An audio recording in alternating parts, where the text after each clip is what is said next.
Have you ever seen a family disintegrate before your eyes? Not quietly, not slowly, but on camera, with smiling faces and leaking truths behind imitation smiles. That's what's happened with the Brown family on Sister Wives.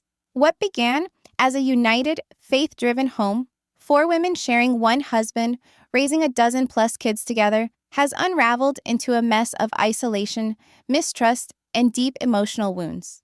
And somehow, one person always seems to come out on top every single time. Hey friends, welcome back. I'm Emma. If you've been keeping up with this roller coaster ride like I have, you already know. The cracks began far earlier than Christine's departure. But now, the mask has slipped. The facade of family has collapsed, and the true narrative is sitting right in front of us. Favoritism, control, emotional abandonment, and silent takeovers that have left everyone else in the dust. Before we get into it all, don't forget to subscribe if you're here for the real talk, no sugarcoating, and leave your thoughts in the comments. I desperately need to know how you watched it all go down, because what this family went through wasn't make-for-TV TV. It was something far more profound, something we've all seen before, just perhaps not this close, or this unvarnished. When Robyn originally entered the Brown household, she came with sweet smiles, teary eyes, and a constructed politeness that, on the surface, seemed to be humility. Kody was glowing like a Christmas tree the moment he met her, and that in itself was a sign that something enormous was going to shift. The wives, Christine, Janelle, and Meri, were the ones carrying the load, creating lives, raising children, handling the finances. But then, all of a sudden, all the focus changed. Kody wasn't merely in love, he was totally besotted. Robyn didn't just fit into the family, she slipped in like a tailor-made solution to all of Kody's emotional complaints. Sure, she wept when things were difficult, but somehow her tears always landed right on Kody. Each and every disappointment was a chance for her to appear vulnerable, soft, feminine. Mistaken. And that was successful, because Kody wasn't looking for another equal partner. He was running after validation, and Robyn served it up in spades. Then there was the legal marriage, allegedly to adopt her children. But let's be real, once Robyn and Kody were legally married, the entire power dynamic changed overnight. Because once that legal connection was established, everything else began revolving around her. Decisions that once required the agreement of the group, they began occurring quietly, with Robyn behind the scenes and Kody at the mic. But it was her voice he was actually repeating. And although Robyn publicly professed she didn't want to be the fan favorite, her actions told a quite different story. The other wives? They began disappearing one by one into the distance. Christine, the spark we all saw so beautifully in the beginning seasons, began to fade. Janelle, always composed, always sane, began to look increasingly lonely. And Meri's quiet said more than any monologue ever could. They all began wondering where they fit. As Robyn's place only became further and further established, it wasn't boisterous, it wasn't flashy, but it was consistent. The emotional space widened. Robyn and Kody's house quietly functioned as the unspoken headquarters, the safe place, the calm spot, but only for those who met specific requirements. And it wasn't just as a mother that Robyn established those requirements. It was as the gatekeeper to Kody himself. Let's be real. She knew how to play the long game. Robyn became a master at seeming to go along while inching the entire center of gravity around herself and her children. She operated according to church rules, but only in those ways that served her, and reinforced obedience and doing things the right way, which always seemed to work out to serving to defend her position somehow. Meanwhile, the rest of the family was trapped responding, always adapting, always justifying, always one step behind the new reality they never consented to, but were already ensnared within. And in a flash, Robyn wasn't only the new wife, she was the center of everything. Not because she demanded it aloud, but because she tactfully ensured everything subtly shifted in her direction. If you turn back and watch those early Sister Wives seasons, you'll notice it. Kody Brown appeared to be a dad who wanted to be everything to... He was attempting to be all things to all people. From door to door, arms always laden, sometimes with groceries, sometimes with a baby.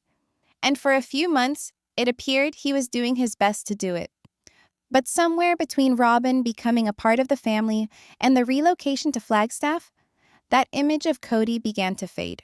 What we received instead was a guy who closed up emotionally, became defensive, angry, and disturbingly picky about which of his children he actually showed up for. You didn't require a narrator to know which children were prioritized. Pay attention to the screen. Robyn's children, particularly Aurora and Brianna, were provided with the emotional FaceTime. They had scheduled visits, private talks, and a constant, secure home. And Janelle's boys? They were pushed even farther to the margins. They were treated like outsiders by their own family. Gabe and Garrison, who had once had such a close relationship with their dad, gradually became reminders of all the things Kody didn't want to deal with: questions, resistance, accountability. The dynamic between Kody and his sons didn't develop overnight. It developed gradually over time. But with the onset of the pandemic, it blew wide open. Kody imposed strict measures, ones which, let's be real, seemed designed specifically to quarantine everybody except Robyn's family. Gabe and Garrison had to cut their whole lives off, careers, friends, everything, just for a very small hope that they might maybe see their father if Robyn figured it was secure enough. And if they refused, Kody didn't meet them halfway. He moved farther away. He referred to them as disrespectful. He ceased to appear. He ceased to be their dad. Some of the most difficult scenes to sit through were the ones with Garrison. You could see him struggling with it, trying so desperately just to be noticed, just to count. And Kody? He dismissed it as rebellion. He told the cameras that his sons owed him an apology. Not once did we hear Kody say, "Maybe I got it wrong." And that shattered something, not only between a father and his sons, but also for the viewers. It became clear. This wasn't bad communication. This was emotional abandonment. And then there was that heartbreaking scene with Gabe, when he spoke about how his dad forgot his birthday. Not only forgot, Kody actually called him on the day itself and didn't even know what the date was.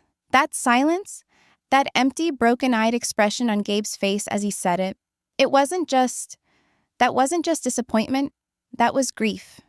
Grief for a person still alive.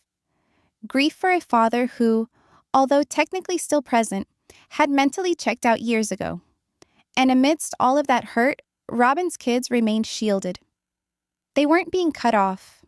They weren't being called disrespectful. They stayed solidly within the circle, still vying for Kody's attention, still worthy of his presence. That disparity wasn't just apparent, it was explosive.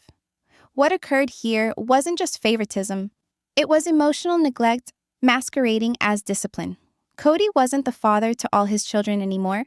He became guardian of one household, and he left the rest behind to try and make sense of what was left. If you listen really carefully to Robyn Brown throughout the seasons, you'll hear something quiet and really kind of brilliant in how deliberate it is. She never comes across as the authority figure. She's never the villain. She's never the boss. She's the misunderstood one, the just want peace one, the one on the edge of tears, complaining about how difficult everything is. But beneath that gentle voice and shaking lip, there's been a recurring trend. Robyn warping the whole family dynamic to suit herself and professing she's just trying to keep it all together. It's not easy to ignore once you've seen it. The breakdowns she has in confessional, the way her voice trembles, her face contorts. But the tears? They never actually fall. Now, I'm not here to accuse anyone of faking emotions. That's not my place. But when it happens every single time she's criticized or whenever Kody faces backlash, it starts feeling less like grief and more like strategic deflection. Because every time Robyn cries, the conversation conveniently shifts away from accountability and straight on to how hard all of this is for her. Remember when she would say, "I just want the family to be close again," or "I just want us to live our faith the right way"? It was noble sounding at first, but if you actually take a look at what she did, the photo changes. While Flagstaff was being moved to, Robyn was the last of her family to comply, the last to pack up. And somehow, still, she ended up being the sole one who ended up in a big, move-in ready lease, while the other wives scurried about. Christine and Janelle were in limbo, with no clue what they would do next. Meri? She wasn't even included in the discussion. And Kody? He was already semi-living at Robyn's before the dust even had time to settle. So tell me, how did the one wife who was so reportedly hesitant become most at ease? You do the math. Then there was all the fuss with the Coyote Pass land split. That famous meeting where the wives sat down to determine how the property was going to be divided up, and somehow, surprise, Robyn and Kody already had their blueprint in place. 4 acres for Robyn, 4 acres for Janelle, and Meri. Well, she'd receive whatever leftovers were left over, if anything. Robyn claimed that she didn't want special treatment. She claimed she was all about justice. But actual justice would have seen Meri receiving her fair share. And yet, that didn't occur. And Robyn? She didn't even struggle for it. She just sat silently, acting as if she had no power, while the result very obviously went in her favor. Another memory that stands out, when Meri was still clinging desperately to her position in the family, appearing, being faithful, still hoping Kody would see her, Robyn would say things like, "I need to get closer to her." And then, nothing. No follow-up, no calls, no real relationship. Those commitments were made on screen and allowed to die off screen. It was all about appearances. It seemed like she wanted togetherness, but her behavior told a whole different story. Robyn has constructed a highly guarded public image. She's the peacemaker, the loyal wife, the one trying to save the family. But season after season, what we've actually seen is someone quietly setting the stage to make sure she always lands at the center. Always safe, always favored. And the moment she's called out, cue the tears. Cue the victim mask. Suddenly, she's the one under attack. It's not loud, it's not aggressive, but it's incredibly effective. Robyn's power doesn't come from yelling or demanding. It originates in control, masquerading as compliance. And that subtle manipulation, it's what has gradually reorganized the entire Brown family around her. By the time everything really did break down, the writing had been on the wall for years. The Brown family, once a symbol of plural marriage, unity, shared faith, and love, had gradually, agonizingly disintegrated. And not because this wasn't due to some external scandal. There was no legal drama, no media storm that forced their hand. It was private. It was personal. And at its center, it all boiled down to neglect, favoritism, and the slow, steady ascension of one wife over all the rest. Christine was the first to leave, and when she did, it slammed like a thunderclap. But what made it so painful wasn't that she left. It was how long she had struggled to remain. How long she had struggled to be important. For years, she suppressed her pain, raising her children practically on her own, while Kody spent his time, his affection, and his energy on Robyn and her children. She was the wife who smiled through rejection, the one who remained faithful even through Kody's lack of interest. And in the end, she came to understand something heartbreaking. Loyalty isn't love. Christine didn't go away because she no longer loved Kody.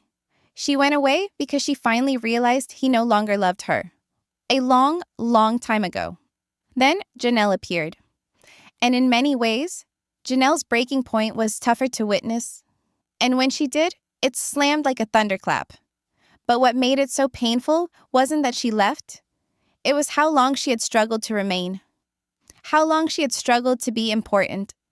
For years, she suppressed her pain, raising her children practically on her own, while Kody spent his time, his affection, and his energy on Robyn and her children. She was the wife who smiled through rejection, the one who remained faithful even through Kody's lack of interest. And in the end, she came to understand something heartbreaking. Loyalty isn't love. Christine didn't go away because she no longer loved Kody. She went away because she finally realized he no longer loved her. A long, long time ago. Then Janelle appeared. And in many ways, Janelle's breaking point was tougher to witness. She had always been the stable one, the down-to-earth one. She didn't require grand acts, just simple respect. But when her sons, Gabe and Garrison, were discarded by Kody amidst the pandemic, she saw what so many fans had already witnessed. Kody didn't want to be a father anymore, not to anyone outside the home of Robyn. The way he dismissed their emotions, gaslit their moments, then blamed her for supporting them. That was it. That was the tipping point. Janelle knew what healthy boundaries were like, and she took a walk. Then there's Meri, the original first wife. The one who had already survived the catfishing scandal, the emotional remoteness, the public shame. She remained through it all, hanging on, waiting, holding on to whatever bit of attachment Kody would every now and then throw her way. And what did she receive in return? Coldness. Passive aggression. Indifference so profound, even Robyn couldn't sugarcoat it anymore. When Meri eventually said she was finished, it was silence. It was respectful. But it was decades too late. So where are Kody and Robyn left now? Together, but not together. Not triumphant. Just sitting in the ruins of the family they once claimed they were fighting to save. All that control. All that manipulation. And now, it's just the two of them. Standing alone. Of them. And even that doesn't appear secure. See Robyn at the tell-alls. Observe her body language. There was once when she leaned into Kody with pride. Ever the devoted wife. Now, her shoulders tense, her expression strained. There's no joy in being the last one left when everybody else has already departed. And that perfect wife charade? It's fissuring. She cries about desiring the family back, but where was she when it might have counted? She remained quiet while Christine suffered. She did not defend Gabe or Garrison. She allowed Meri to slip into the shadows unobtrusively. And now she weeps for the cameras, not for the family. The illusion of togetherness is over. The Brown family is no longer a family. At least, not the way they used to try to market it. And Kody and Robyn, they're left sitting in the ruin of the truth they helped make. It was never unity. It was control. And now, with nobody left to control, they have to deal with what's really between them. Or perhaps what isn't. Seeing this entire thing come apart, not only as a fan, but as a human being, it's genuinely heartbreaking. What transpired to the Brown family wasn't merely drama on television. It represents something horribly real. Favoritism, manipulation, emotional neglect. These are the same things that tear actual families apart every day. And when you get to watch it go down within a family that used to preach love, faith, and harmony, it just stings that much more. I believe what cuts the deepest is watching how hard the other wives struggled. How long they continued holding on, believing that if they only worked harder, remained quieter, proven more loyalty, perhaps they'd be important again. And nothing shifted. The more they surrendered, the more they vanished. And all the while, Robyn stood there, polished, emotional, always just misunderstood enough to avoid the blame. Always crying, always saying she wanted peace. But peace never arrived. Not for the other wives, not for the children left out in the cold. Only Robyn received that peace. Because in the end, she received exactly what she desired. Kody, all to herself. And here's what really gets me. We, the audience, we saw it. Even when the show attempted to wash the story clean, even when it all seemed rehearsed and smooth, we saw it. We saw Christine's tears in her eyes. We heard the resilience in Janelle's voice when she defended her sons. We saw Meri too, always sitting quietly in the corner of each scene, barely noticed. We witnessed the favoritism play out. We heard the gaslighting in real time. We weren't deceived. So now I want to ask you, is Robyn really the victim that she portrays? Or has she been secretly tugging the ropes behind the scenes the whole time? Was she just following the flow? Or was she systematically tiptoeing around the other wives, keeping her fingers clean? Let your ideas below in the comments. I totally want to hear what you are thinking. Were we witnessing a love story? Or were witnessing a slow-motion coup? Because from where I'm sitting, this doesn't even resemble the dream they sold us. It resembles the wreckage left behind when one man chooses one woman and allows everybody else to burn. Thanks so much for hanging in through this breakdown. I'm Emma, and if you enjoyed this real and true, please press that subscribe button, give this video a thumbs up, and definitely share your take down in the comments below. Until next time. Take care of your heart, listen to your gut, and never allow anyone to make you feel invisible.